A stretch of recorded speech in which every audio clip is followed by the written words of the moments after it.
7 cases over the last 11 days. We have 7 people in hospital. 6 of those are locally acquired cases. 1 is as a result of their quarantine, and it's an overseas acquired case.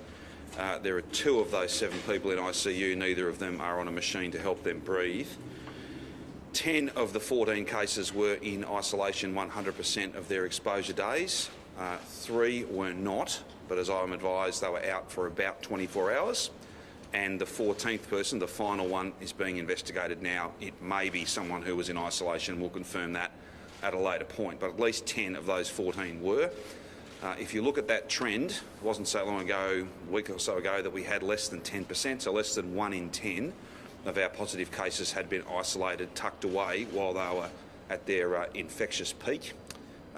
We now have 75+% of our new cases isolated, no risk to public health, no risk to anybody else. That's a triumph of the work that our entire public health team is doing, but it's also a testament to about 20,000 people who are at home isolating to keep everybody else safe.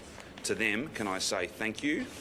It's not easy to be away for that 14-day period from those that you love and away from all the normal things you might be doing. That ISO is at another level. That's beyond the lockdown conditions that we're all living under, and we're very grateful to each and every one of those people for the contribution they're making to keep us safe. We had about 43,500 tests. Results come to us today. That's an impressive number as well. Gives us some confidence that we have a pretty well complete picture of what's going on between that and wastewater. Very, very important that people keep coming forward and getting tested whenever they register even the mildest of symptoms. It's very difficult for us today on Friday to be able to predict what will happen next Tuesday at midnight, but I would say that the trend is with us. These results are very encouraging. They're positive. Whether the next few days continue that way, well, we'll only know with the passage of time.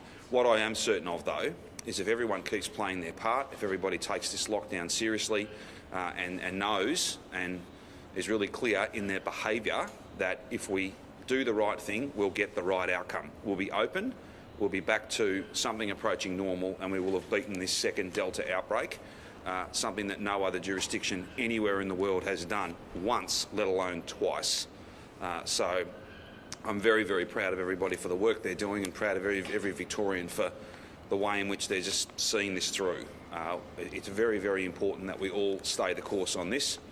We will update you obviously across the weekend, and we will, as we always do, wait for as much data and as much certainty as possible before we make a decision about midnight next Tuesday. But the trend is good, and it's all a testament to people doing the right thing, and literally an army of people working 24/7 to chase down every lead, to run every case to ground, to be across every chain of transmission.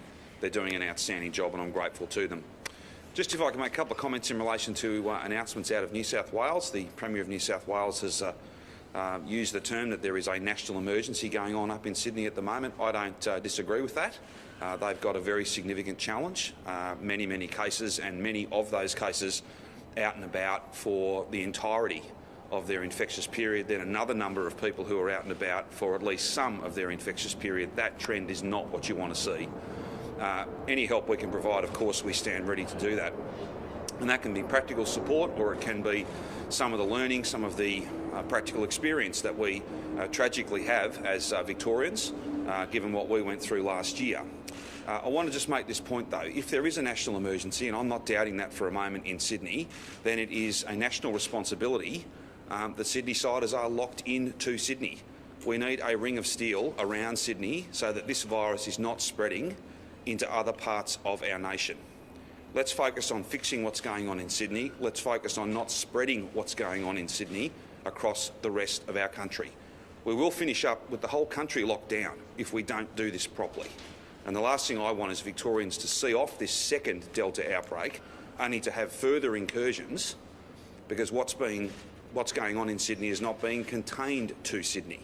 If it is a national emergency, then there is a national responsibility to do everything possible to contain it where it is now, not to see it spread. We did it last year to protect country Victoria and our country, and the same must occur in relation to Sydney. And that's what I'll be asking for at National Cabinet when we meet after this press conference.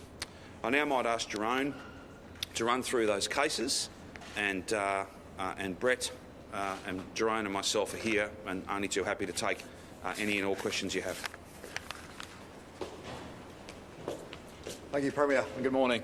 So 14 additional cases today. That makes 147 community cases of coronavirus here in Victoria. We have 7 hospitalisations in total. That includes 1 person who's an international arrival through the CQV programme. 2 of those remaining 6 community cases are in ICU. We, of course, wish all those in hospital all the best with their recovery. 43,542 tests, which now, with a turnaround time of just under 92% within 24 hours and over 97% the next day.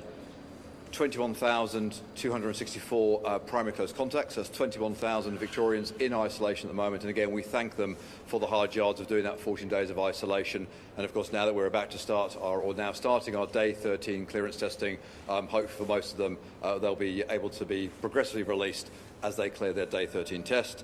And I'm pleased to confirm that 1,389 people who have now completed their 14-day isolation period have cleared a negative test and have been released by the public health team. For all those who are still going through that isolation period, please note you will be advised when your day 13 test is due, and it's 13 days after your last exposure, so it's different for every individual. And you will, of course, be advised of your negative test result. You will then be formally cleared. You are only cleared when you receive the formal clearance from the Department of Health. In terms of the 14 new cases today, 4 are associated with the Amy Park cluster.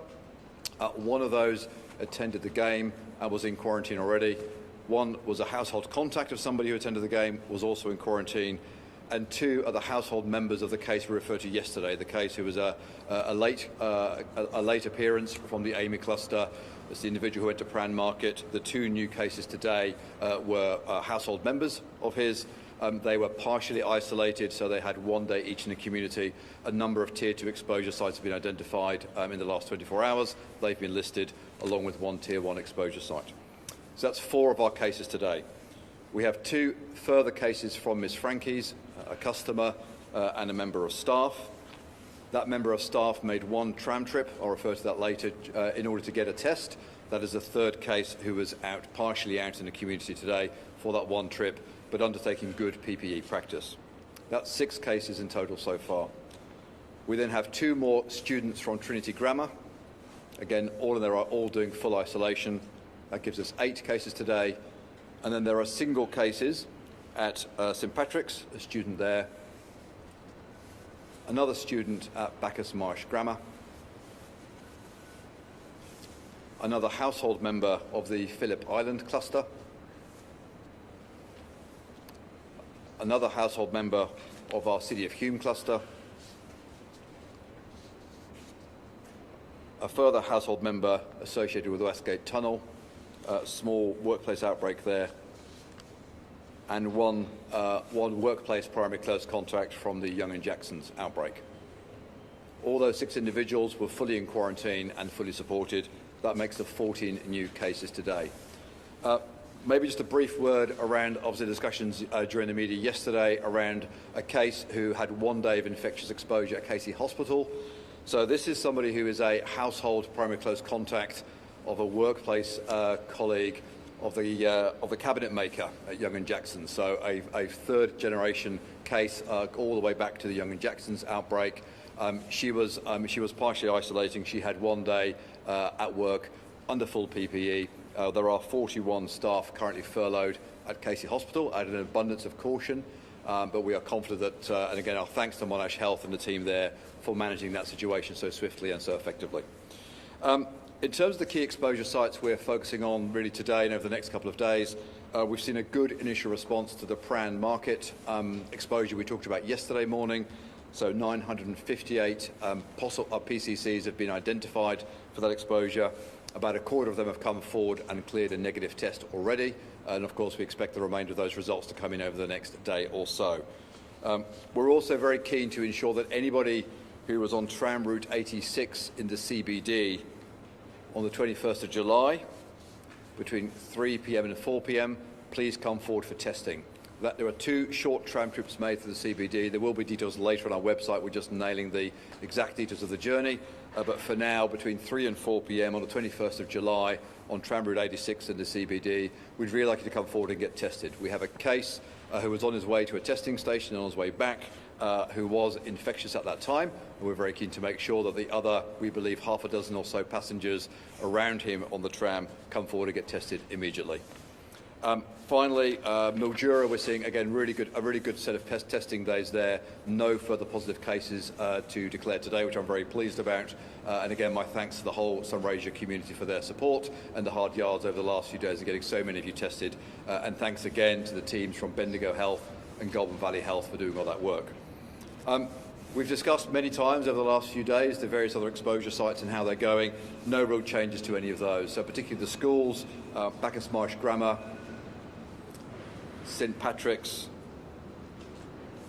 and Trinity Grammar, we've seen really solid testing results back from them, all in the high 80s and low 90%.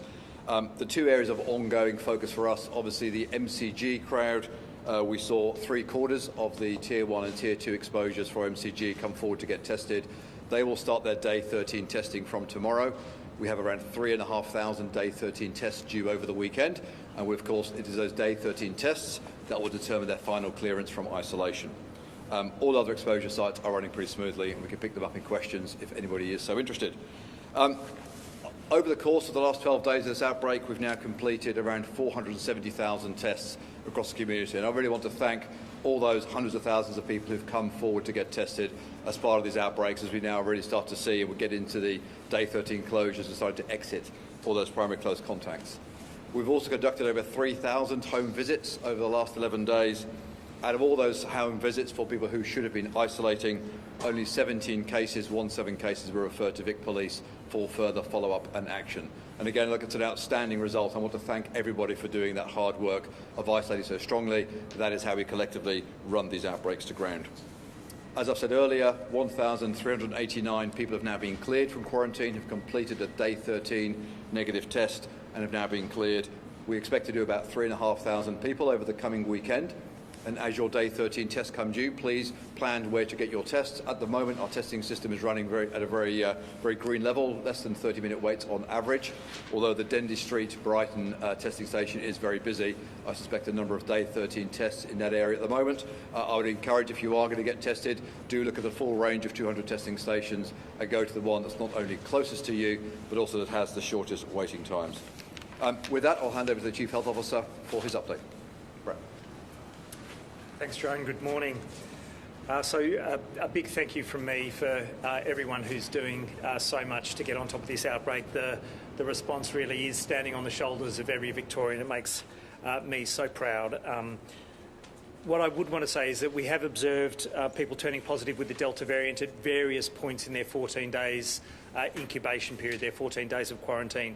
Some testing positive early, some very early, but also others who are turning positive late in that 14-day period. You do have to do that full 14 days of quarantine and get that late Day 13 test in order to be properly cleared and released from quarantine. So regular testing is crucial to help us understand how the virus is operating and making sure it doesn't get out further in the community.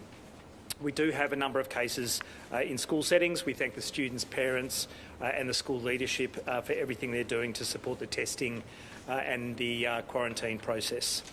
And thanks to all those Victorians who are turning out in big numbers to get their vaccinations.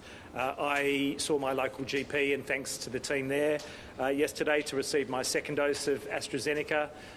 It is a relief to know that I'm at a point where I'm going to get the fullest possible protection you can get from 2 doses of vaccine. It may be that there's a booster for me 6 months from now, but right now that 2 doses of AstraZeneca vaccine is hugely good protection from hospitalisation, from the risk of dying. So it is a relief. I hope all of those who are due to get their second dose of AstraZeneca, or indeed Pfizer, that's upcoming in coming weeks, to book that in and to get that vaccine. There are plenty of appointments in the system for next week and into August. And there are new appointments that are opening all the time, so I encourage you to log in online and have a look to find a time. There are more than 35,000 Pfizer appointments available, including almost 24,000 for second doses. And there's also good appointment availability in our regional centres of Geelong and Bendigo. You may not be able to get an appointment at your nearest vaccination centre, so it is worth a look around all of those vaccination centres that might be in that next tier of distance away from where you live. Well, one of the 5 reasons to leave home is to get vaccinated. People do need to use common sense. We had a case last week of a couple from metropolitan Melbourne who went to regional Victoria looking to get their vaccine. Their ID was checked and it was noted that they weren't from regional Victoria. They thought it was a good excuse for a drive, but it really isn't. Please use common sense, get vaccinated at the nearest place and do not look for an excuse to get into regional Victoria. They were turned away.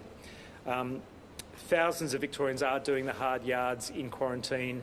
That is such a critical part of us getting on top of this. The rest of the state obviously doing a fantastic job in lockdown. It is no easy task for anyone, but it is making the difference, and it is what's got us on track in terms of getting on top of this Delta outbreak, a significant Delta outbreak. We do need everyone to keep doing their bit in quarantine, in testing, in checking in wherever they go, and to run it to ground. So thank you. Happy to take any questions you have. When you talk about the ring of steel around Sydney being a national responsibility, is that you want the federal government to be involved in perhaps using ADF personnel? Well, I think getting the job done is the most important thing. And how do you do that? Well, you would use, as we did, you'd use police, you'd use authorised officers, and if you could get support from the ADF, whether that was for logistics and things of that nature, or whether it was boots on the ground, you know, all of those conversations need to be had. If Sydney has been declared a national emergency, then my message is very clear. On behalf of all Victorians, I'm saying there's a national responsibility to put a ring of steel around Sydney, just as we did last year, because that will help stop the spread of this virus across the whole nation.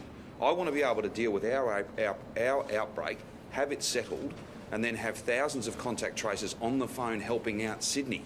I can't do that while ever we've got cases to chase, and we've got to be on this kind of hyper alert, because there is, even with the strictest border closures that have ever been put in place, we've still got people moving around New South Wales and potentially spreading the virus. Have you spoken to the New South Wales Premier about this? No, I'll speak with her. I think all of us will have a pretty frank discussion at National Cabinet. Why do you think she's been reluctant to do it? Sorry? Why do you think she's been reluctant to do it so far? I'm not suggesting that she is. You said Victoria would be happy to help. Would that include sending some of our vaccine to New South Wales? Well, I've got no request for a redistribution of vaccines that have been allocated. We have barely enough vaccine allocated to any of us. So the notion that we would be sending it away from here to...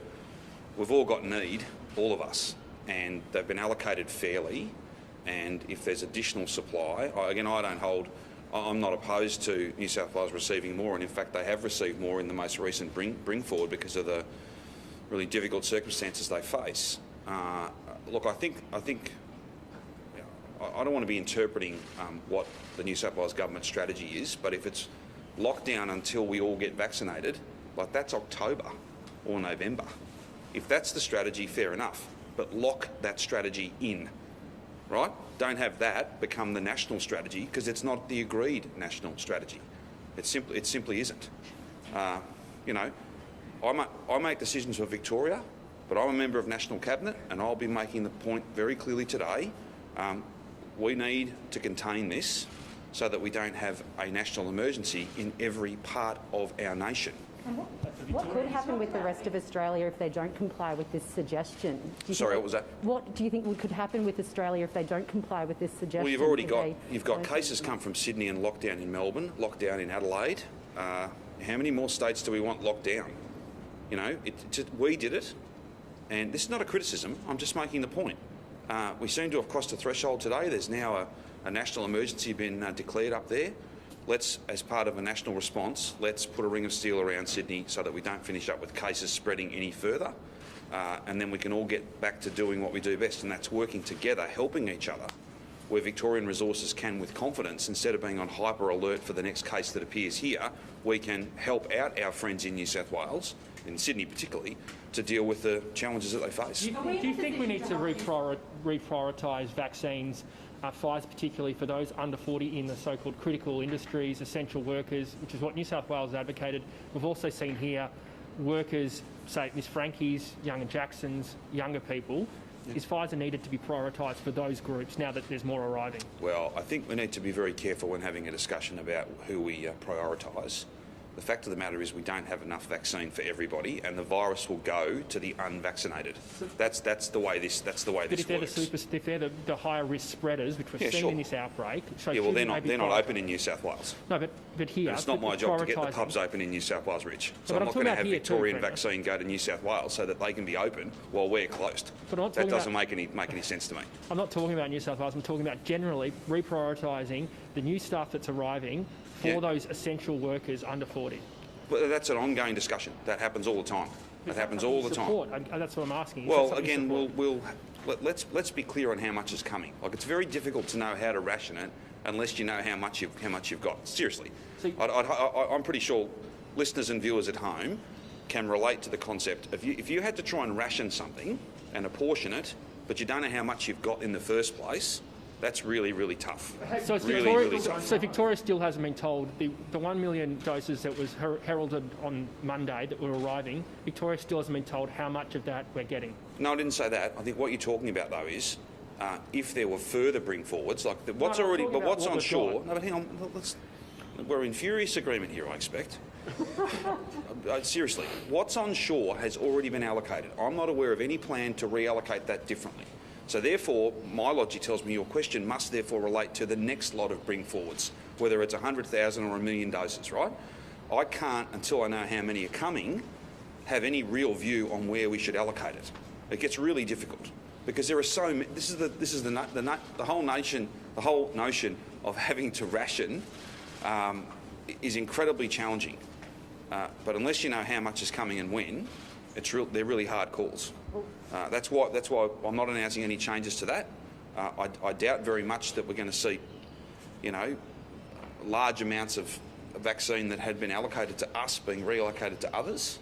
But let's wait and see how that unfolds. Well, following from this, the TGA has just approved use for vaccines for 12 to 16-year-olds. Yep. So what do you make of this decision? Well, the TGA are probably, well, not probably, I think they are the most rigorous drug and therapeutic approval agency. They go through a rigorous process. It does take time. I think every Australian, every Victorian can have extra confidence in the decisions they make because they are made through such a rigorous process. So we can all have, I think, absolute confidence in the sorts of decisions that the Therapeutic Goods Administration make. Is it too premature though? I mean, we don't even have our elderly vaccinated and we're talking about children. And no, to Richard's point, we've got to get the entire community. We've got to get the entire community done. So it is far better, I think, to have that matter now sorted, have that approval tucked away, rather than us have sufficient supply to start vaccinating kids and have the TGA not having done their job. I'm not here to defend the TGA. I've got to hold them in the highest regard for the work they do, but it wasn't so long ago that we were all criticising them for not getting their approvals done fast enough. I wouldn't criticise them for having got this done early. This is done. It can be put to one side, and when there's sufficient supply to move to younger people, then we'll have the approvals to do it. On the issue of assisting New South Wales with contact tracing, we're not in a position. If that was your question, I got three little insights to it before you got to it, and then you didn't even get to ask it. Sorry. If that's your question, there was a request. We quite understandably through AHPPC, but I've made offers to Gladys. The answer back was, look, given we've got a bit to deal with ourselves, like 20,000 people locked at home, pretty significant outbreak, we can't at this time. But this is the point I'm making. If we can contain Sydney and not be all hyper worried that it's going to come here as another incursion or a third one, a fourth one, a fifth one, then we could, all of us, work together and help Sydney to contact trace, to do all of that work. I'm sure that additional people who speak second and third languages from Melbourne ringing people in Sydney would help. I'm certain that some of our experiences, practical experiences, we've got veterans of a long and challenging second wave, who we can have help New South Wales. We just have to get the situation under control here first and be confident that it's locked into Sydney and not going to travel across into our state. And at the moment there's a ban on Victorians coming back into Victoria. Unless they get an exemption, Unless yes. they get an exemption. Yes. Gladys Berejiklian almost suggested that this could go on to October, the lockdown there. When would that change, that advice for Victorians being able to return home without an exemption if the lockdown continues in Sydney? Yeah, I'm not here to interpret what the New South Wales strategy is or to draw conclusions. I think you could draw that conclusion from what she said, but that's better. You're probably better to go and get her to speak to that. But on the issue of how long we will only allow people who get a compassionate exemption to travel back to Victoria, that decision it lasts for 2 weeks, and we will review it at that point, and it'll be based on health advice. But it's a fair bet that if things have not manifestly improved in Sydney, then it will remain a very high risk zone for us, and we will not be allowing people to, as of right, return. Key workers, or if you like, permitted workers, will be like freight, extra testing. Every effort's being made. I make no apology for making really hard calls to keep Victorians safe. We all have to do that. Premier, yes. You said that the last lockdown we heard from the show that you spoke to a lot of multicultural community leaders. Have you had feedback, and what else are you doing? Because we're still getting a lot of hesitancy towards vaccines through our media and things like that. Yeah, look, I speak with multicultural leadership, multi-faith leadership all the time. My government does, every member of the government does, whether they be a backbencher as a local community member, right through to the Minister for Health, myself, Minister for Multicultural Affairs, Ross Spence, all of us, and indeed our public health officials. Engagement's really important. Getting information out is really important.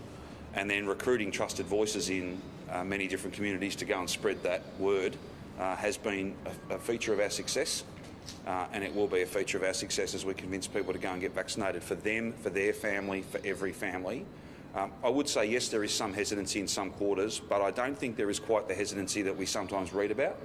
My sense of it is that there are millions and millions of Australians who want to get vaccinated and can't wait for the supplies to arrive so that they can get the jab and a second jab to play their part. Premier, there's a 45-year-old Victorian man who's currently on a flight back from Russia. He has multiple sclerosis, and he's had a stem cell transplant, I should say, and some chemo over in Russia. Yes. His haematologists here in Melbourne want him to quarantine at home. Everything has been set up for him to do that, but he's being sent to a Medi hotel. Given he's immunocompromised severely, and we've seen transmission happen in hotel rooms between ventilation, doors opening, closing, Sure. Are you concerned for his health, and why is he being sent to a Medi hotel? Well, they're judgments that are not made by elected officials. They're made, like me, they're made by medical experts. And we try and be as compassionate and as considerate and as reasonable as we possibly can be. I'm not briefed on the specifics of that case. It doesn't sound like there's much compassion going on here, and his health is being put at risk when he gets back to Victoria. Could that decision be something you look at? No, hang on. If the claim is that Victorian officials, many of whom are medically qualified to make these calls, are knowingly putting someone's health at risk, I just don't think that's fair, and I don't think that's accurate. That might be the opinion of someone, but my quarrel is not with this gentleman or anybody else. It's only with the virus, and we have to make some difficult calls. And what I was about to say was, if you want me to have a look at that matter, I'm more than happy to do that, in the interests of just double-checking and triple-checking that there's no other way. We have granted exemptions, but in very, very limited circumstances, far less so than I think some other parts of the country. But I'm happy to have a look at that offline. We wish this person well. It sounds like he's been through an awful lot, and anything we can do to balance what he needs with what all of us need, and that's a safe environment where the virus doesn't spread, we're more than happy to do that. On the removalists, yesterday Mr Foley said the police were the lead investigators. Yep. Today the Chief Commissioner said no, the Department of Health is the lead investigator. So Sure. who are the lead investigators, and how is it going? Yeah, no, I think there's always significant interest in these matters. As I understand it, my briefing from like an hour ago is that the Department of Health compliance team have or are very close to finalising their work, and it's literally en route. It's being forwarded to Victoria Police. They may not have officially received the matter, which might well be why there were two different answers to the same question. If it's not with police, it's literally on the way to them, and they will do as they see fit. I expect if you were to ask the Chief Commissioner the same question, on Monday, it's probably a different answer. And you said not so long ago that anyone who breaks the law will become famous. So I didn't say hang on. I didn't say anyone. I said you had every chance, and to the extent that naming someone would support better public health outcomes in our state, I won't rule that out. I won't rule that out. What about naming the company so I don't people know can make their judgments about the company? I'm not here to name anybody today.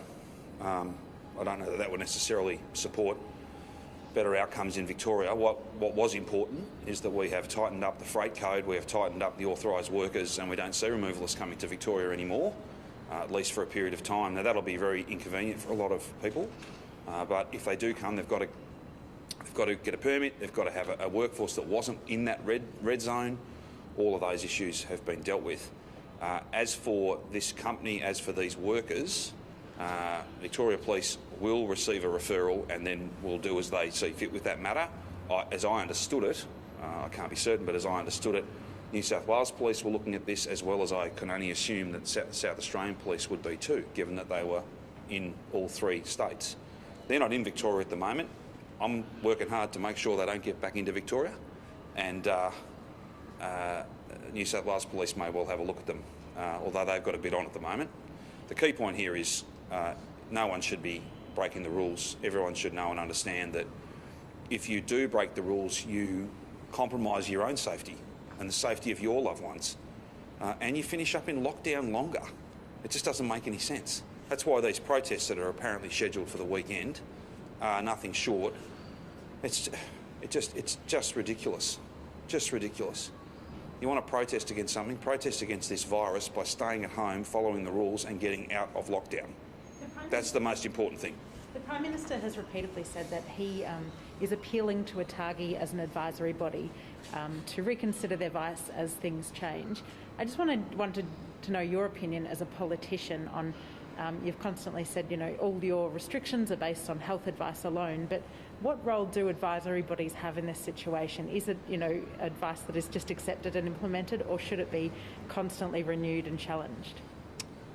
I spoke with the Prime Minister last night about a range of different issues, and I wouldn't say that he was challenging, and I'm certainly not challenging independent advisory bodies. But what ATAGI's done is it's looked at evidence, and then it's made a risk rating. It's rated the risk of getting the vaccine with the risk of not getting it. Delta variant perhaps means you need to have another look at that. But I don't think that a group of scientists, and let's not forget this was till recently chaired by Alan Cheng, and you won't find a better Victorian than him. Fantastic, brilliant mind, and a humble and diligent public servant who's done a fantastic job. We don't need to tell ATAGI to do that. I reckon they're probably looking at Delta, and they're looking at the fact that if you're not vaccinated, your chances of getting this in a wild outbreak is really high, and the health outcomes are terrible, and all the stuff we know. I reckon they'd be looking at that in some detail. What they do with those facts and those opinions and all of that and that evidence, I'd be confident that they'll be doing that work. Premier, just back on the Ring of Steel, didn't Victoria Police say it wasn't very effective and that's why we weren't doing it this time around? No. In terms of keeping people from New South Wales out of Victoria, that's a different task than what we put in place last year, which was to keep Melburnians in Melbourne and Mitchell Shire for a fair bit of that time. They're two different tasks. One is about keeping people out, and it's a much smaller number, and one is about keeping people within a city, and that is really important. We did this last year. It was very intensive. It was very challenging. It was every car being stopped. But, if we want... You've got a national emergency in Sydney. Let's not have that turn into a national emergency in every part of our nation.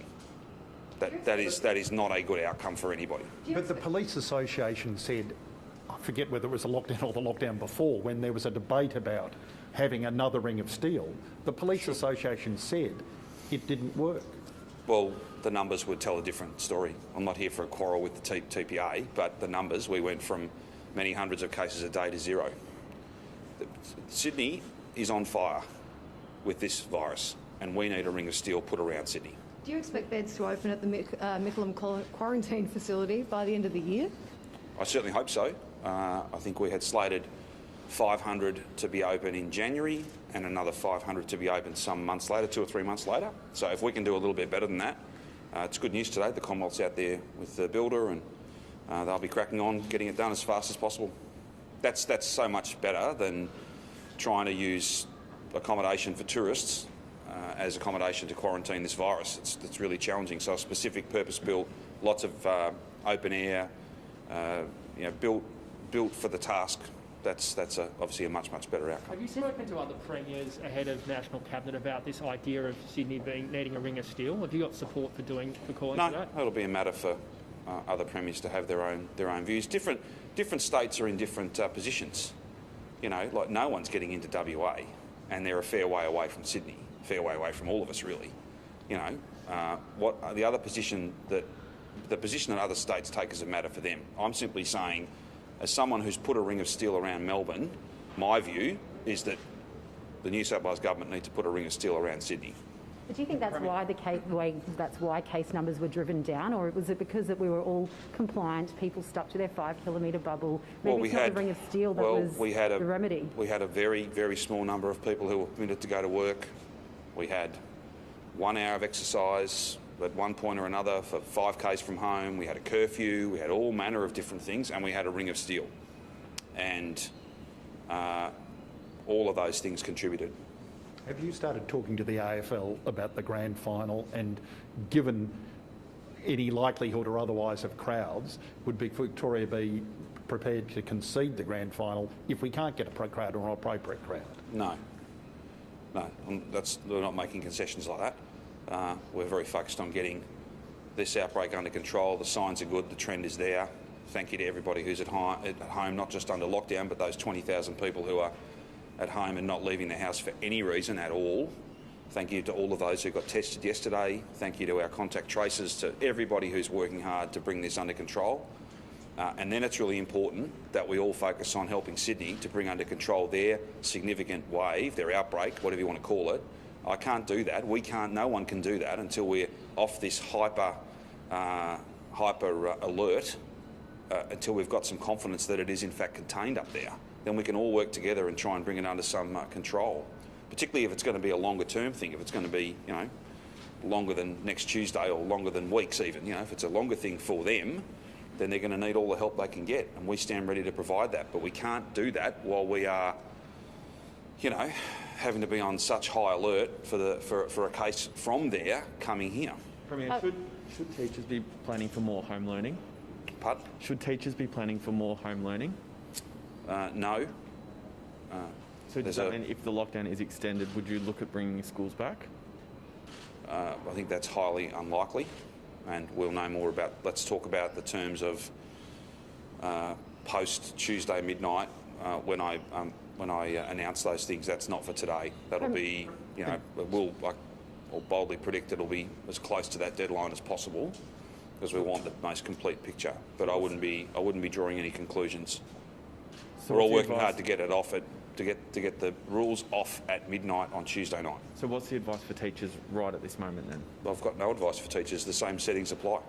And speaking of teachers, they're all doing a fantastic job. I'm not here to report a change. They'll continue on Monday and throughout the rest of today and Tuesday, just as they're already planning, and we'll get advice to them as soon as we possibly can. We'll be going to Cabinet later, and in other jurisdictions in Europe, teachers have become a priority for vaccinations, particularly as kids are getting sick. And I know you said there's not enough vaccines, but will you be advocating, and I know it's a federal issue, would you be advocating that teachers become a priority for vaccinations? Look, we have to work through what Delta variant means for different cohorts. There were some questions before about priorities. I think some of those are very difficult judgments to make unless and until you know how much vaccine is coming. Again, I'm sure people at home watching this, listening to this, would appreciate that trying to ration something when you don't, like, how thinly do you slice the loaf? You know, like, you don't know how much you've got, or whether there's going to be 1 million doses be brought forward next month, or whatever it might be. It's very, very challenging, and there are lots of worthy claims. But given that kids are a significant feature of Delta outbreaks, then the notion that schools would be open because teachers had been vaccinated, like, you might well find that schools being open contributed to that Delta outbreak in the future getting worse. So that's why they're closed now. You'd be advocating for kids to get vaccinated if we had the capacity? Well, we had a question earlier on about the TGA having paved the way for that to happen. So that's obviously a good thing. We want to look. This is really simple. We want to get everybody vaccinated as fast as we can. It's challenging because we don't have the supply we need right now, but that's coming. And I'm sure we'll be briefed this afternoon at National Cabinet by General Fruin about that rollout plan. No doubt the rollout plan across the nation will take account of the TGA's decision today to include kids. The list goes on. And speaking of teachers, they've launched a campaign today to get paid overtime. They say they're not getting paid appropriate overtime, and they've appealed to the government to allocate more funds for that. Well, I will boldly predict, Nick, there'll be many more appeals. It's an enterprise bargain after all. And with the greatest of respect to the assembled media, we don't negotiate enterprise bargains at press conferences. We sit down and go through that in good faith. Our teachers do a fantastic job. Let's never forget the support staff as well. They do a fantastic job, and we'll get a fair and reasonable outcome, a balanced outcome that honours the teaching profession and those who support them, but also leaves enough money in the budget to keep employing more of them and keep building schools and deal with all the other challenges we face. How many 7 people in hospital have been vaccinated? I don't have that information. I'm not sure whether we... Brent or Jerome? Do we? None to my understanding. None have been vaccinated? We believe. Let's confirm that for you, though. Jerome? I've got a question. Oh, go. You sure, absolutely. Oh, sorry. Jerome, just to clarify for the 4 people we believe may have been out in the community, can you just, once we work that light out, the people who were connected to the Amy Park case, the household contacts, do we know where they visited? Yeah, so two of the individuals who had a brief 1 day of exposure in the community, they are 2 household members of the AB Park case we reported yesterday. The exposure sites are primarily in the Malvern area, so they were listed late last night and this morning, a number of primarily Tier 2 exposure sites. Obviously, we're working closely with those individuals. The usual things, we download the QR codes, we'll be in touch with those primary close contacts over the coming hours. Have you figured out what happened with the aged care situation in Hoppers Crossing and how that happened? Yeah, look, I think the Hoppers Crossing, drama of yesterday afternoon was ultimately it was a case of a past infection. So somebody who was no longer infectious, they had I think a slight detect on a coronavirus test. I know there was a bit of media interest in that yesterday afternoon, but this is, there are well-established procedures in the hospital sector and in the aged care sector to handling all this. Hoppers Point, the RACF responded appropriately. There was no drama. The person was not infectious, and everything went smoothly. How long was it locked down for? Do you know, Dad? I don't know, Nick. But I mean, look, I think this is we need to be very careful in this environment we're all in. And we're all heightened. We're all very attuned to what may be happening. There was no drama around Hoppers Crossing yesterday. There was a set of procedures within the aged care sector, well-versed and well-tested in these things, as there are in the hospital sector. We had a case who we thought at one point might have been infectious. It was a very low detect. He was retested. It was determined to be an old infection. Presented no danger, and the response was stood down. How are we tracking vaccination rates amongst workers in aged care facilities? And is there anything more we can do to make sure we get those rates higher? Yeah, so obviously, as a state, we have responsibility for ensuring that certainly the public sector, residential aged care staff and residents are vaccinated. That programme continues to roll on. And I should stress that all the state vaccination clinics, 78 vaccination clinics, are providing priority access for aged care workforces of both the private sector and the public sector on an ongoing basis. So if you work in aged care in Victoria, if you're a worker, if you've not had your first dose or your second dose, you should come forward and get it done today. And we've seen a number of outdoor transmission sites at Amy Park and at the MCG. Is there any consideration being given to other outdoor areas such as shopping strips or parks given how contagious this new variant is, will we ever, will we be likely to see those added to the exposure site list? Well, sure. So, I mean, in terms of exposure sites, we put out there the exposure sites where we know positive cases have been, so that members of the community can identify if they've been there and seek appropriate support and isolate where necessary. Obviously, we're in lockdown at the moment, so we don't see many of those big gathering places at all at the moment, so the risk at this moment in time is very low. We will, as we go forward, and it'll be ultimately Brett's advice that will drive this, explore what the future settings should be, and that's, of course, a conversation for another time. What about COVID testing clinics? There was reports that yesterday that COVID testing clinics were closed by midday. Many had to wait 5-6 hours. Have you considered maybe additional pop-up clinics in residential areas or... Sorry, which ones were closed? So I've got, they were closed in Albert Park, Port Melbourne and Albert Park apparently were closed by midday. Right. So, I mean, look, there are over 200 testing facilities in the state's network. Most of our facilities at the moment, the big state ones, are running at least 12-hour days. We're running them from 8 till 8, some from 7 till 7. We've got showgrounds open even earlier and even later. So there's a range of testing sites available. There are some small private testing clinics that operate as well. There's also GP respiratory clinics that operate as well. They operate under a whole range of different hours and arrangements, as either funded by the Commonwealth or funded by those private operators. We encourage them, of course, to stand up when we have a significant outbreak. As we've been reporting over the last few days, testing numbers are coming down. As we would expect to see, as we go into lockdown, we see fewer opportunities for transmission, fewer seasonal colds and flus, and therefore fewer people getting tested. But still, 45,000 today is a pretty healthy number, and we'd expect and want to keep our overall testing numbers up. I'm happy to take on notice individual private sites to close down, but that's not really one that we can control directly. With Amy Park, the Amy Park incident, did you review CCTV footage of people going in, and what were the masks wearing like? Were people not wearing masks as they were crowded into those gates? Oh, look, I think there was a range of behaviours, and the Amy Park crowds, we've revisited that 2 or 3 times now as more evidence has come to light. But both, the two transmissions we believe happened on the way into the ground, both at Gate 6 and at Gate 7, were with people who were packed close together and who were taking a long time to work through that queue, and that's clearly a matter of concern for us. Only a couple of days ago, we extended our Tier 1 definition again to more people in those crowds. We really are very concerned about that risk of transmission at that particular game. But look, and there's a range of behaviours, Rich. I mean, there are people there wearing masks, people not wearing masks, people far close together. And this is, again, why we keep saying socially distancing is so important. If you can't socially distance, wear a mask, and we will be, I suspect, in that environment for a while yet. We've known about the Koran market now for more than 24 hours. Yeah. There's 958 people from that QR code system, but only a quarter of them have come forward. That's a low number? No, it's not, because we've got, as you say, 950 odd people who've been identified. We identified them right, as in the early hours of identifying the market as an exposure site. QR code system again kicking into gear. What I said this morning is a quarter of them have returned a negative test result. So it takes 92% of people return a result within 24 hours. There'll be more results coming in during the early hours of this morning and today. I expect that number to rise a lot over the next 24 hours. How many of the 958 have come forward for a test? Well, I track them. I think we do a pretty good job of this here in Victoria. We track people, we match them as those test results come in. We don't. When people come to get tested, we don't ask them which site they've been to. We don't record that separately. There's enough data collection we do, and I think capturing it the way we do is pretty effective. Is 958 customers and staff, or is there a separate QR for staff? No, it's the same. So it's 958 people in total have been identified as associated with Prahran Market. And again, as I said yesterday, if you've been to Prahran Market, if you didn't use a QR code, if you forgot, or whatever else happened, if you were there that Saturday morning, please come forward to get tested, and we'll happily add you to the numbers and show how they increase. What about Amy Park and MCG? We've had outbreaks now with 3 mass public runs. So are you confident that we've captured everyone in those? Look, it's a good question. We have about 3,500 people at the MCG.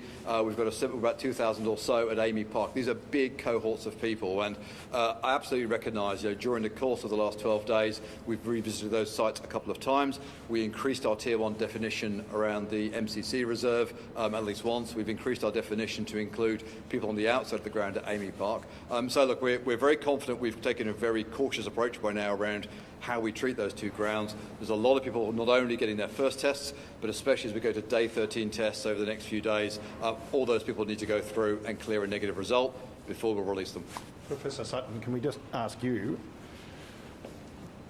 The results from the Paran market, are they really the sort of the key to being able to open up on Tuesday? Are they the main concerns at the moment, the main unknown at the moment? At the moment, they're the main unknown. Obviously, we also want this tram trip to be tracked down. It'll be very few people, but it's a priority in terms of new exposure sites as well.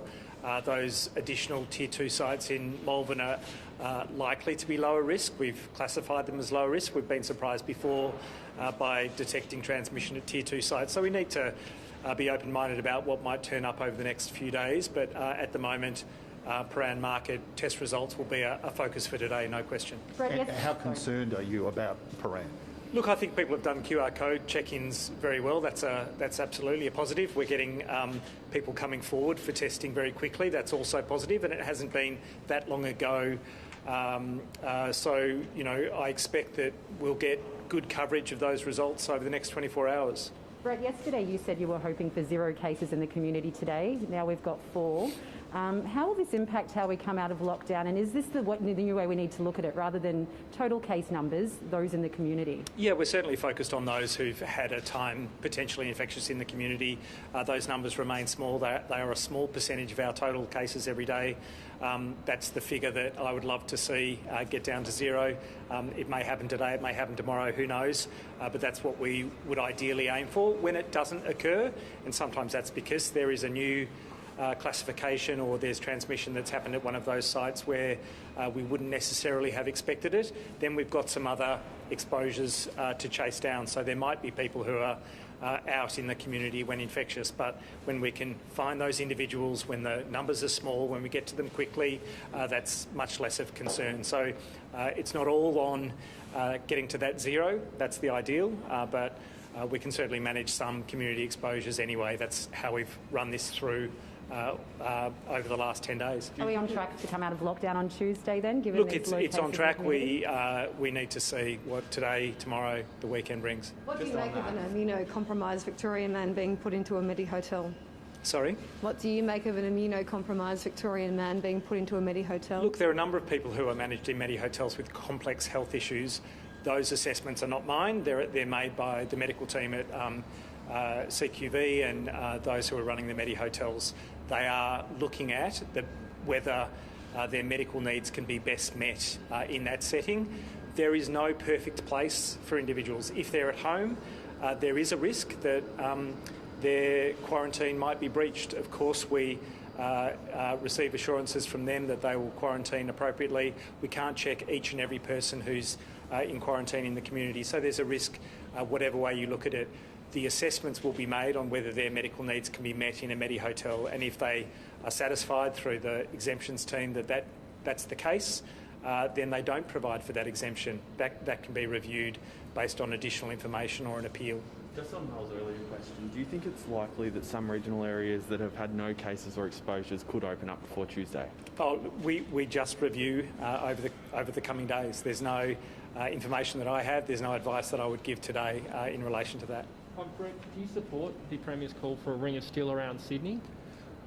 I've always said any jurisdiction's issue is every jurisdiction's issue. So, of course, we need to maintain the fullest limitation of movement that can feasibly be done. And for those who are essential workers or need to move across regions or indeed state and territory boundaries, then we need to manage that through a surveillance program, through obligations for those individuals, and indeed, potential prioritisation for them in a vaccination program, in particular in New South Wales. So all of those measures, I think, have a role to play.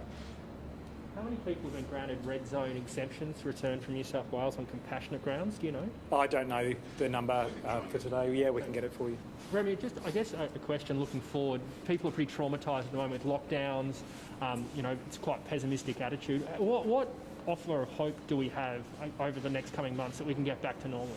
Well, we're all working as hard as we possibly can to have this second Delta outbreak in Melbourne and Victoria dealt with, so we can begin reopening, so that we can get back to that COVID normal and see our quite amazing economic recovery continue. There's a long way to go with that. Of course, it's not a matter of boasting, but the numbers are really clear. 6.5% growth, 1.5 times the national rate. the best part of 250,000 people back in work, us playing our part, well and truly playing our part in the nation's recovery. But again, we know and understand that this virus is incredibly challenging for businesses, for families, for workers, for all of us. The best thing we can do, and the only thing to do, is to try and contain it, control it, then get people vaccinated, and then deal with, hopefully a very different 2022, and perhaps a little earlier than that, depending on how quickly we can get these vaccines rolled out. But Victorians are doing an amazing job. Our thoughts are with those up in Sydney. It's really tough up there. I want to get to a point where I can help them out, where we can do more for them, but we can't do that while we're still got an outbreak to deal with and we're on this hyper alert level because we think there's too much movement. We've all got to work together, and we're committed to doing that, and we've always been strongest when we've worked together, and we wish them well, because their success is our success. That's the nature of it. So can Victorians consider, is this now just the way of life moving forward until we're entirely vaccinated? Oh, look, I think we've known for a long time that until people have had 2 jabs and we get to an overwhelming majority of Victorians, an overwhelming majority of Aussies have had those 2 shots, then some rules are going to be needed. That's why a National Cabinet plan, which we put forward, was very important. That was agreed to. Now it's the really hard work of getting that job done. And I note that state-run clinics in Victoria are a couple of 100,000 ahead of every other state. I think that was the last number I saw. New South Wales is probably catching up because they're getting, they've got more and more people coming forward. But we're playing our part, and we aim to continue playing our part. We have, I think, the broadest network of state-run clinics. This is a Commonwealth program, but we're happy to help out. We're happy to play our part, and we're doing that. And I'm confident that as soon as we've got sufficient supply, there will be an overwhelming majority of Victorians will come forward really quickly and want to get the vaccine as fast as they possibly can. That's our way to a different future, a better future. That's our way to a more hopeful outlook. We just have to we've got to fill this gap between now and then. Victorians are doing a mighty job at that. That's why we're reporting low numbers that are getting lower. And less people that are out in the community during their infectious period. That's the key to us opening up. But as promising as that is, this weekend's important, Monday, Tuesday's important, every day's important. Please follow the rules over the weekend. Please go and get tested if you've got even the most minor of symptoms. And please look out for each other. That's the most important thing. Are there any other issues? Just a quick one. Do you know Sure. business support payment applications for the businesses that didn't apply for the first round? Are they now available online? I'm not certain, but we can follow up for you. Just for the benefit of those at home, there were a whole lot of auto payments, the best part of 100,000 of those. That's the people who got a grant last time, but there are some people who didn't necessarily apply last time. We're providing them with an opportunity to start from scratch. As to the forms and their availability, I'll get you an answer offline on that. I've just got a question on the non-COVID related. I don't know if anyone's... A non-COVID question? Just on the Star Casino withdrawing its merger proposal for a Crown Resort, revealing Crown isn't fit to hold the licence. What do you make of this? That's not for me to make any comments on investment decisions from other states. And I would just point out that we've had council assisting have made submissions here, and a process in Sydney has made conclusions, but our process is not yet finished. So we just need to wait for that any interim report, any final report to come down, and then the government will act on the recommendations and findings of that. But as for one business choosing to merge with another or not, that's really a matter for them. All good? Thank you. See you soon. Thank you.